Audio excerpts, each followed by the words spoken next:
ಗುಡ್ಡವೊಂದರಲ್ಲಿ ವ್ಯಕ್ತಿಯೋರ್ವರ ತಲೆ ಬುರುಡೆ ಎಲುಬು ಹಾಗೂ ಬಟ್ಟೆ ಪತ್ತೆಯಾದ ಘಟನೆ ದಕ್ಷಿಣ ಕನ್ನಡ ಜಿಲ್ಲೆಯ ಬಂಟ್ವಾಳ ತಾಲೂಕಿನ ವಿಟ್ಲ ಪೊಲೀಸ್ ಠಾಣಾ ವ್ಯಾಪ್ತಿಯ ನೆಕ್ಕರೆಕಾಡು ಎಂಬಲ್ಲಿ ನಡೆದಿದೆ.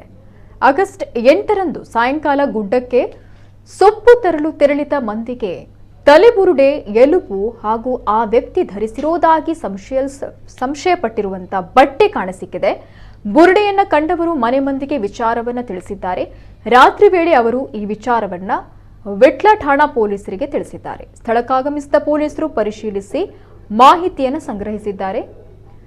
ವಿವಿಧ ಆಯಾಮಗಳಲ್ಲಿ ಪೊಲೀಸರು ತನಿಖೆ ಆರಂಭಿಸಿದ್ದು ಹೆಚ್ಚಿನ ಮಾಹಿತಿ ಇನ್ನಷ್ಟೇ ತಿಳಿದು ಬರಬೇಕಾಗಿದೆ.